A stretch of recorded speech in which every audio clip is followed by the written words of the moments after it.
Hi friends, welcome back to my channel. Doctor వచ్చి రాజేశ్వరిని check చేసి వెళ్ళిన తర్వాత భానుమతి అయితే పల్లవికి ఫోన్ చేస్తుంది. రాజేశ్వరికి మీ నాన్న చేసిన ఘనకార్యం గురించి తెలిసిందా? ఇక్కడ మనందరితో చెప్పినట్లే మీ అమ్మతో కూడా అక్కడ నిజం మొత్తం కక్కేశాడా అని ఇక అడుగుతూ ఉంటుంది. మీ గల్లుడు గొప్ప కోసమో మెప్పు కోసమో అందరి దగ్గర నిజాన్ని చెప్పాడు. అక్కడ చెప్పినంత ధైర్యంగా నీ కూతురు దగ్గర చెప్పలేకపోయాడులే అమ్మమ్మ, అందుకే నాంచుతుంటే నేనే చెప్పాను అని అంటూ ఉంటుంది. ఇక పల్లవి అయితే ఇక అది విన్న భానుమతి అయితే హబాక్ అయిపోతూ, ఎందుకు చెప్పావే, ఎందుకే అలా చేశావు? ఆ నిజాన్ని విని నా కూతురు తల్లడిల్లిపోతుంది, అసలు తట్టుకోగలిగిందే అని చెప్పి ఇక అంటూ ఉంటుంది. తట్టుకోలేకపోయింది కాబట్టే విన్న వెంటనే స్పృహ తప్పి పడిపోయింది అని ఇక అనడంతో, అవునా, అలాంటిదేదో జరుగుతుందని నేను ముందుగానే ఊహించానే, ఇప్పుడు నా కూతురికి ఎలా ఉందే అంటూ ఇక భానుమతి అయితే కంగారు పడిపోతూ పల్లవినైతే అడుగుతూ ఉంటుంది. ఇప్పుడే డాక్టర్ వచ్చి చూసి వెళ్ళారు. రూమ్ మామ్ మళ్ళీ మళ్ళీ మళ్ళీ ఇలా ఎమోషనల్ అయితే ఖచ్చితంగా ప్రమాదం అని చెప్పారు. మామ్ ఇంకా స్పృహలోకి రాలేదు అని ఇక పల్లవి అయితే చెప్పడంతో, నువ్వేం కంగారు పడికే, నేను వస్తాను అని ఇక భానుమతి అయితే అంటూ ఉంటుంది. ఇక అనేసరికి ఇక పల్లవి అయితే, నువ్వేం రావద్దు, మామ్ నిన్ను చూడగానే తన బాధని కంట్రోల్ చేసుకోలేక మళ్ళీ మొదటి నుంచి ఏడవడం మొదలు పెడుతుంది. అప్పుడు మామ్ ప్రాణాలకే ప్రమాదం, అందుకని చెప్పి ఎవరు రావద్దు, రేపు మార్నింగ్ నేనే వస్తానులే అని చెప్పి ఇక అనడంతో ఇక వెంటనే సరే ఉంటాను, నా కూతురు జాగ్రత్తే అని చెప్పి ఇక చెప్తూ ఉంటుంది. అని చెప్పి ఇక భానుమతి కాలు కట్ చేస్తూ ఉంటుంది. పల్లవి అయితే ఇక వెంటనే చక్రధర్ అయితే చాలా జాలిగా రాజేశ్వరి వైపు అలాగే చూస్తూ ఉంటాడు. కళ్ళు తెరవగానే, నిన్ను చూస్తే మామ్కి మళ్ళీ కళ్ళు తిరుగుతాయో, గుండె జారిపోతుందో చూడడం కోసం నిల్చున్నావా అంటూ ఇక చక్రధర్తో చాలా వెటకారంగా మాట్లాడుతూ ఉంటుంది. ఇక పల్లవి అయితే ఇక చక్రధర్ ఏమీ మాట్లాడకుండా అలాగే ఉంటాడు. కాసేపటి తర్వాత చక్రధర్ దగ్గరికి వస్తుంది పల్లవి. మీ అమ్మ నిద్ర లేచిందా అని ఇక సోఫాలో కూర్చున్న చక్రధర్ అయితే పల్లవి రావడం చూసి అడుగుతూ ఉంటాడు. ఇక వెంటనే, ఏ నువ్వు చేసిన తప్పు క్షమించమని అడగాలనుకుంటున్నావా, లేక చేసిన తప్పు గురించి చెప్పాలనుకుంటున్నావా, చెప్పి మళ్ళీ కళ్ళు తిరిగి పడిపోయేలా చేయాలనుకుంటున్నావా, లేక ఈ లోకం నుంచి పంపించేయాలనుకుంటున్నావా? ఇన్నాళ్ళు నేనేం అడిగినా మా డాడ్ ఇస్తాడు, ఏం చేసినా మా డాడ్ సపోర్ట్ చేస్తాడు, నాకేం కావాలన్నా మా డాడ్ చూసుకుంటాడులే అనుకునేదాన్ని. నా దృష్టిలో మా డాడీయే నా హీరో అని తెగ విర్రవీగేదాన్ని.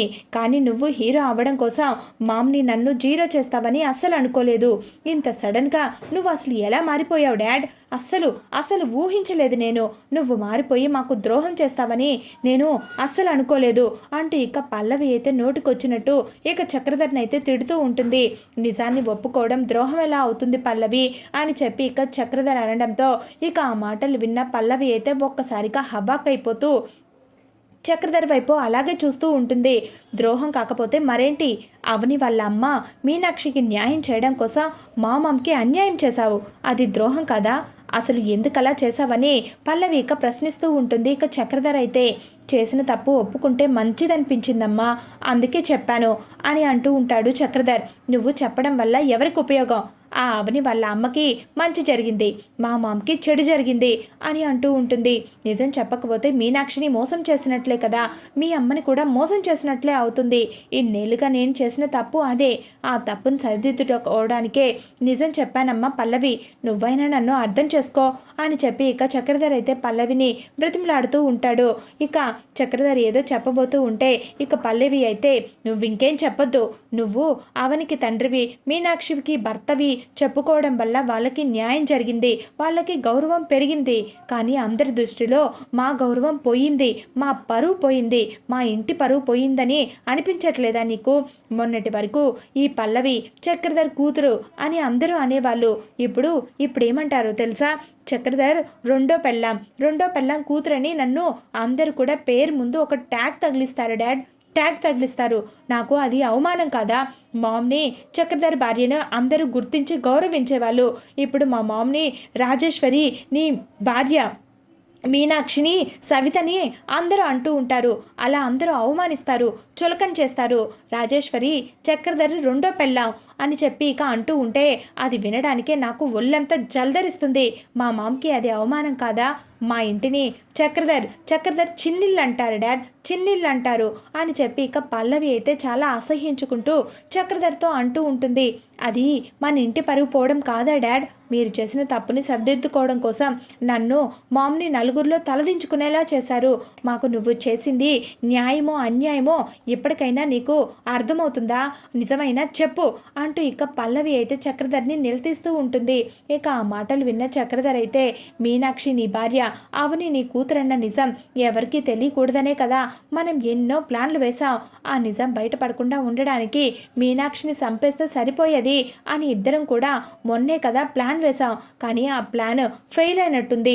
నీకు నువ్వుగా నిజం చెప్పడం దేనికి డాడ్ అంటూ ఇక పల్లవి అయితే చక్రధర్ని నిలదీస్తూ ఉండడంతో, నిజాన్ని దాచిపెట్టి బంధాల్ని దూరం చేసుకోవడం కంటే తప్పుని నిర్భయంగా ఒప్పుకొని బంధాలు నిలబెట్టుకోగలిగితే ఆ బంధాలు ఎంతో గొప్పగా బలంగా ఉంటాయని నాకు ఈ మధ్య అర్థమైందమ్మా అంటూ ఇక చక్రధర్ అయితే పల్లవితో చెప్తూ ఉంటాడు.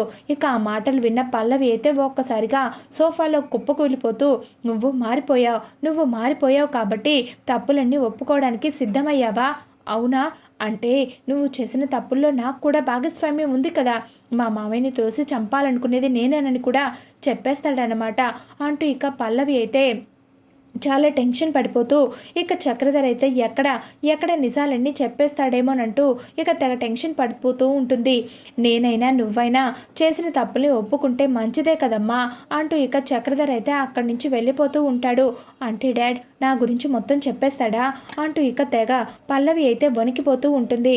ఇప్పుడు కనుక ఈ విషయాలన్నీ మా ఇంట్లో నా మొగుడికి ఆ తింగరుడికి కనుక తెలిసింది అంటే నన్ను ఖచ్చితంగా జుట్టు పట్టుకొని మరీ ఇంట్లో నుంచి గెంటేస్తాడు అని చెప్పి ఇక జరగబోయేది తలుచుకుంటూ ఇక పల్లవి అయితే తెగ టెన్షన్ పడిపోతూ ఉంటుంది.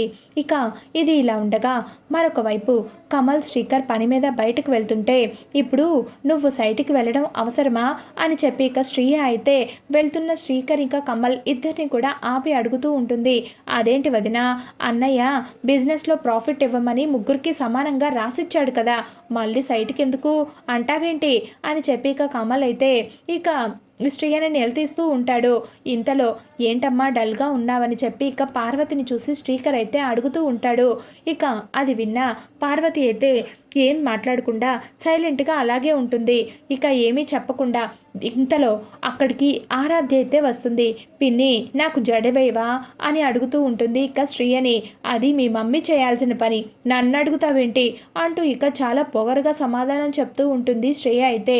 అమ్మ చాలా డల్గా ఉంది, జడవేసే మూడ్లో లేదు పిన్ని, అందుకే నిన్ను వేయమంటున్నా అని ఇక అడగడంతో, నాకు అలాంటివేం రావు అని ఇక శ్రేయ అయితే చాలా పొగరుగా సమాధానం చెప్పి ఇక తన పాటికి తను యాపిల్ తింటూ ఉంటుంది. నీకు ఆ పల్లవికి ఆస్తులు అడగడం, హక్కుల గురించి మాట్లాడడం, పేపర్ల మీద షూరిటీలు సంతకాలు చేయించుకోవడం తప్ప ఆడవాళ్ళు చేసే పనులు ఏవి రావన్నమాట అంటూ ఇక కమల్ అయితే చాలా వెటకారంగా శ్రేయని చూసి మాట్లాడుతూ ఉంటాడు. మీ తమ్ముడు ఎలా మాట్లాడుతున్నారో చూసారా అంటూ ఇక కోపంగా శ్రేయ అయితే శ్రీకర్ని అడుగుతూ ఉంటుంది. అవును, వాడన్న దాంట్లో తప్పేమైనా ఉందా, వాడన్నది నిజమేగా అని చెప్పి ఇక శ్రీకర్ అనడంతో ఇక శ్రేయ అయితే చాలా కోపంగా కమల్ వైపు అలాగే చూస్తూ ఉంటుంది.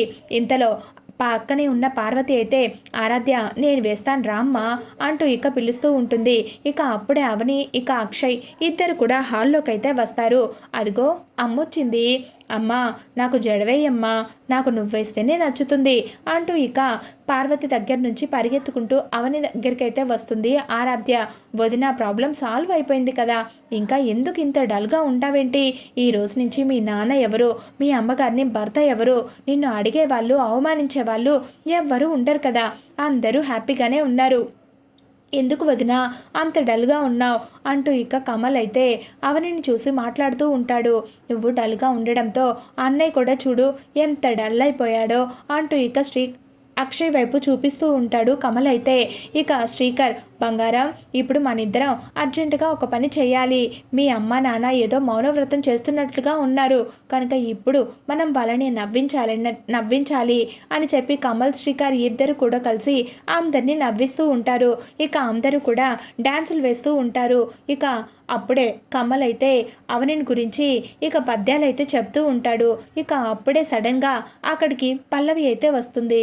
ఇక పల్లవి వచ్చేటప్పటికి అందరూ కూడా డ్యాన్సులు వేస్తూ ఆనందంగా ఉండడం చూసిన పల్లవి అయితే ఒక్కసారిగా హవాకైపోతూ షాక్ అయిపోతూ ఉంటుంది. ఇక అది గమనించిన ఆరాధ్య అయితే బాబాయ్ పిన్నొచ్చింది, పల్లవి పిన్నొచ్చింది అని చెప్పడంతో ఇక అందరూ కూడా డ్యాన్సులన్నీ ఆపేసి ఇక పల్లవి వైపు అలాగే చూస్తూ ఉంటారు. ఇక పల్లవిని చూడగానే మీ అమ్మకి ఎలా ఉంది అంటూ ఇక పార్వతి అయితే అడుగుతూ ఉంటుంది ఇక పల్లవిని. ఏదో ఫార్మాలిటీకి అడగాలని అడుగుతున్నారు కదా అత్తయ్య అంటూ ఇక పల్లవి అయితే చాలా కోపంగా సమాధానం చెప్తూ ఉంటుంది. అయ్యో కంటి తుడుపుగా అడగడం అంటావేంటమ్మా అని అంటూ ఉంటుంది పార్వతి. మా అమ్మ గురించి ఆలోచించే వాళ్ళు, బాధపడేవాళ్ళు ఎవరైనా ఉన్నారా ఇక్కడ అంటూ ఇక ఒళ్ళు మండిపోతూ పల్లవి అయితే చాలా విసురుగా అందరితో అంటూ ఉంటుంది. అలా అంటావేంటి పల్లవి అని చెప్పి ఇక అవని అడుగుతూ ఉంటే ఇంకేమనాలి, మా మామ గురించి ఆలోచించే వాళ్ళ అయితే తను ఎలా ఉందోనని బాధపడేవాళ్ళు తప్ప ఇలా డ్యాన్సులు వేసుకుంటూ జోకులు వేసుకుంటూ ఇంట్లో అందరు కట్టగట్టుకొని నవ్వుకుంటూ ఉండేవాళ్ళ అని చెప్పి ఇక అడగడంతో ఇక ఆ మాటలు విన్న అందరూ కూడా ఒక్కసారిగా హవాక్ అయిపోయి పల్లవి వైపు అలాగే చూస్తూ ఉంటారు. ఇక శ్రీ మాత్రం లోపలే నవ్వుకుంటూ ఉంటుంది. ఇక అది కాదు పల్లవి అంటూ ఇక శ్రీకర్ ఏదో మాట్లాడుతూ ఉంటే కవరింగ్లేం చేయక్కర్లేదు బావా, కళ్ళతో చూశాను, నాకు బాగా అర్థమైంది. మేము ఎలా ఉంటే మీకెందుకు, మేమేమైపోతే మీకెందుకు, మా అమ్మకేమైతే మీకెందుకు, మీరు మాత్రం హ్యాపీగా ఆనందంగా ఇదిగో ఇంట్లో చట్టపట్టాలు వేసుకుంటూ అందరూ సెలబ్రేషన్ చేసుకోండి, బాగా ఎంజాయ్ చేయండి అంటూ ఇక విసురుగా అక్కడి నుంచి రూమ్లోకి అయితే వెళ్ళిపోతూ ఉంటుంది ఇక పల్లవి వెనకాలే కమల్ కూడా వస్తాడు. ఇక లోపలికి వచ్చిన పల్లవి అయితే చాలా కోపంగా ఇక బెడ్ పక్కన ఉన్న టీపాయ్ మీద ఉన్న బొమ్మలన్నీ కూడా విసిరి కొడుతూ ఉంటుంది. ఇక అప్పుడే అక్కడికి వచ్చిన కమల్, ఏంటి పల్లవి ఇదంతా, ఎందుకు అలా మాట్లాడొచ్చావు, అక్కడంతా ఎందుకు అలా మాట్లాడావు, నువ్వు అలా అనడం ఏమైనా బాగుందా అసలా అంటూ ఇక కమల్ అయితే రూమ్లోకి వచ్చి పల్లవినైతే నిలదీస్తూ ఉంటాడు. ఇక ఆ మాటలు విన్నా పల్లవి అయితే బాగుందా, అక్కడ మా మామ బాధపడుతుంటే ఇక్కడ మీరందరూ ఎంజాయ్ చేస్తుంటే మీకేమైనా బాగుందా అంటూ ఇక పల్లవి అయితే రివర్స్లో కమల్ని నిలదీస్తూ ఉంటుంది. అక్కడ అత్తయ్య ఎలా ఉందో మాకు కూడా ఇక్కడ చాలా బాధగానే ఉంది అని అంటూ ఉంటాడు కమల్. ఆహా, అంత బాధపడే వాళ్ళైతే ఒక్కరు కాకపోయినా ఒక్కరు కూడా కనీసం మా మామని చూడడానికి ఎందుకు రాలేదని ఇక పల్లవి అయితే ఇక కమల్ని ప్రశ్నిస్తూ ఉంటుంది.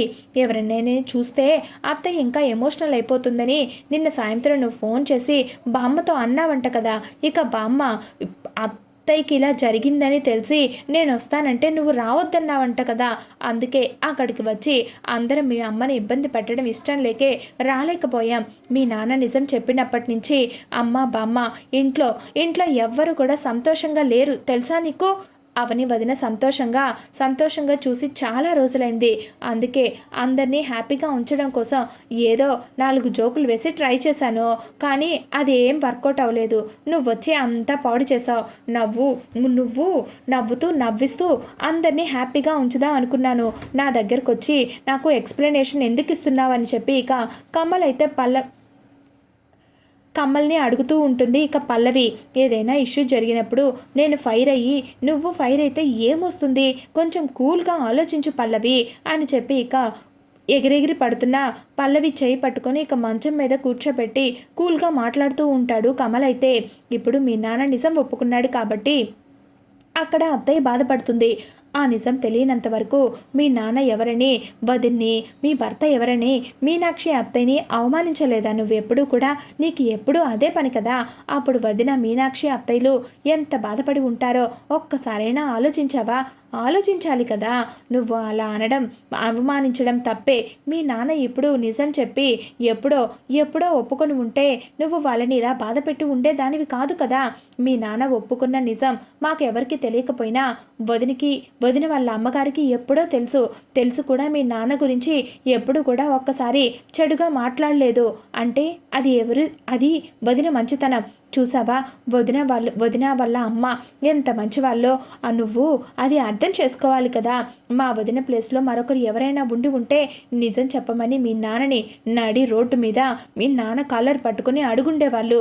మీ నాన్నే తన తండ్రి అని, తన తల్లికి న్యాయం చేయమని, మాకు న్యాయం జరగాలి, ఆస్తుల్లో వాటాలు కావాలి అంటూ పోలీస్ కేసులు, కోర్టు కేసులు పెట్టుండేవాళ్ళు కదా. కానీ వదిన మన ఫ్యామిలీ పరువు, మీ ఫ్యామిలీ పరువు పోకుండా ఆలోచించింది కాబట్టే ఆ పని చేయలేదు. అది వదినకున్న వ్యక్తిత్వం. అలాంటి వదిన్ని మనం ఇంకా తప్పుగా ఆలోచించకూడదు. అది అర్థం చేసుకోకుండా నువ్వు ఇలా మాట్లాడడం కరెక్టే కాదు పల్లవి. ఇప్పటికైనా సరే పాత గొడవలన్నీ మర్చిపో అవని వదిన, నీ సొంత అక్క అన్న విషయం తెలిసింది కాబట్టి వదినతో మంచిగా ఉండు. ఇది మన కుటుంబం, మన అందరి కుటుంబం అనుకుంటే ఈ కోపాలు ద్వేషాలు ఏమి ఉండవు పల్లవి. ప్రతి మనిషి మారడానికి ఒకరోజు ఒక సందర్భం వస్తుంది, గుర్తుపెట్టుకో. అది ఇదే అనుకో పల్లవి. ఇలా అనుకుంటే అందరం హ్యాపీగా ఉండొచ్చు. అర్థం చేసుకోవడానికి ప్రయత్నించు అంటూ ఇక కమల్ అయితే పల్లవికి క్లాస్ పీకుతో అక్కడి నుంచి వెళ్ళిపోతాడు. వాళ్ళ వదిన్ని దేవతని నన్ను పూజ గదిలో పెట్టి పూజించమని చెప్పడానికి వచ్చినట్లుంది. అది ఎప్పటికీ జరగని పని. ఆ పల్లవిని నేను నా తోడి కోడలుగానే ఒప్పుకోలేదు, అలాంటిది ఇప్పుడు నా తోబుట్టుగా ఒప్పుకోవాలా? ఇది ఎప్పటికీ జరగని పని అంటూ ఇక పల్లవి అయితే తెగ ఫైర్ అయిపోతూ ఉంటుంది. ఇది ఫ్రెండ్స్ ఈరోజు ఎపిసోడ్. నచ్చితే ఖచ్చితంగా లైక్ చేసి సబ్స్క్రైబ్ చేసుకోండి.